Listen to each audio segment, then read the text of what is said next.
Atenção, este canal não é recomendado para crianças. Oi pessoal, tudo bem? Já escovaram os dentes hoje? Bom, o podcast Todo Verso de hoje é sobre a série Mansão de Sangue. Atenção que já vai começar!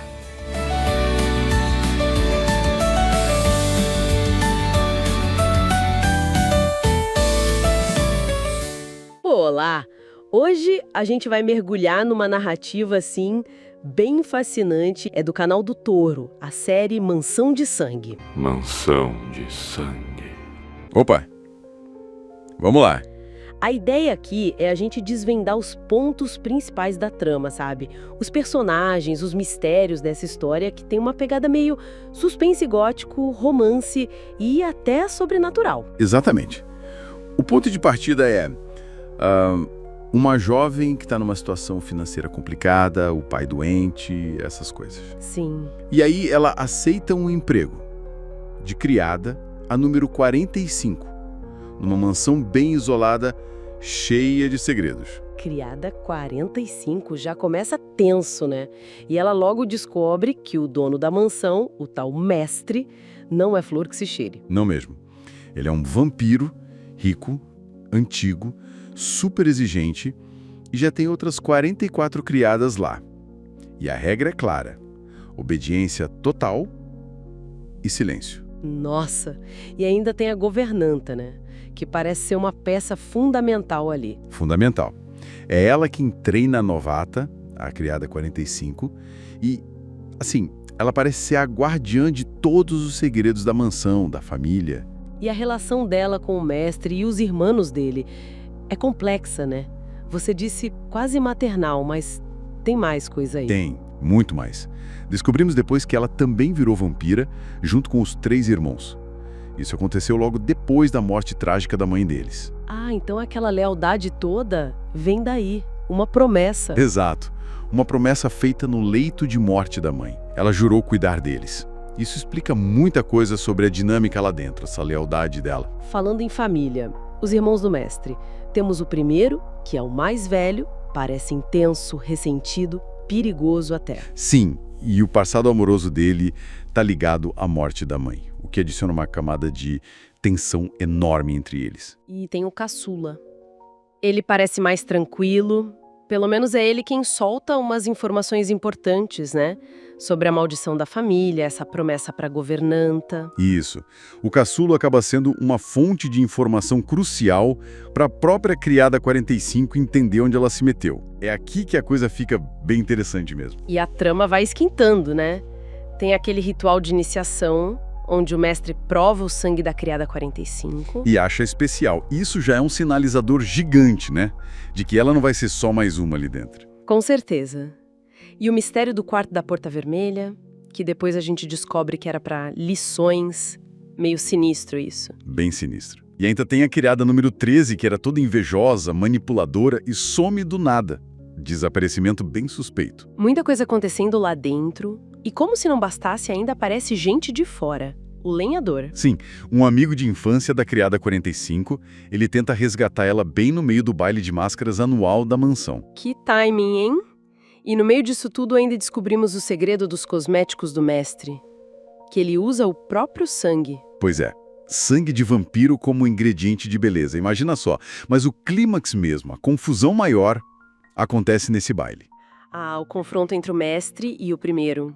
Briga feia ali, né? Por causa de ciúmes, ressentimento acumulado. E o mestre fica gravemente ferido. Quase morre. É um ponto de virada forte na história. E aí vem o surpreendente. A criada 45 salva ele, usando o próprio sangue. Exato. E o sangue dela tem um poder de cura inexplicável. O irmão caçula até fala que, deve ser o poder do amor. Uau! E isso tudo leva a quê? O mestre se declara e pede ela em casamento. Depois de tudo. Uma reviravolta e tanto, considerando como ele era no início, né? Aquela crueldade toda. Então, no fim das contas, é uma jornada, do desespero para um papel central. E talvez até uma redenção do mestre através do amor dela. Parece que sim. A história usa elementos clássicos de vampiro, né? Imortalidade, sangue, poder.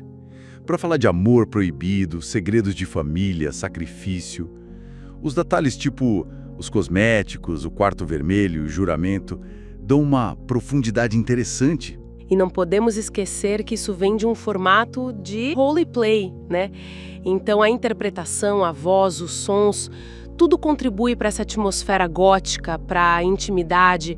A entrega dos atores de voz deve ser incrível para criar essa imersão. Com certeza. O formato ajuda muito a construir essa tensão e essa conexão. A dinâmica central, né? Entre a criada 45 e o mestre vampiro. Como a curiosidade dela pelos segredos da mansão acaba mexendo com ele, que era tão frio no início, e ele se apaixona. Exato. E olha, o que chama atenção logo de cara é a qualidade do trabalho do Canal do Toro. O roteiro e principalmente a interpretação dos dubladores constrói uma tensão muito boa. E o desenvolvimento dos personagens, especialmente desse casal principal, é bem interessante. Nossa análise vai focar nisso, em como os diálogos e os eventos mostram essa evolução toda. Legal. Então, vamos começar pela chegada dela, da criada 45. Ela vai pra lá por necessidade, né, grana, e encontra um ambiente super opressor. O mestre já manda real. Esqueça que um dia teve personalidade. Bem direto. Mas quase na hora surge nela uma coisa mais forte que o medo. A curiosidade. Sim. Mesmo com a governanta falando, olha, fique longe dessas portas, ela fica, atraída pelo mistério, né? Especialmente aquele tal quarto da porta vermelha. O que será que desperta isso tão rápido nela? Olha, essa curiosidade é chave. Não é só um traço dela. É tipo o motor da história. A gente explora a mansão pelos olhos e ouvidos dela, né? E o formato ASMR ajuda muito nisso. O roteiro usa essa curiosidade para criar um contraste logo de cara com aquele controle todo, sabe? Gera tensão. E essa curiosidade não passa batida por ele, não. Não mesmo. Fica muito claro naquele ritual de iniciação. O mestre prova o sangue dela e acha, como ele diz, definitivamente especial. E não é só isso. O talento dela no piano também chama a atenção. Ele até pede, me surpreenda igual me surpreendeu com o sabor do seu sangue.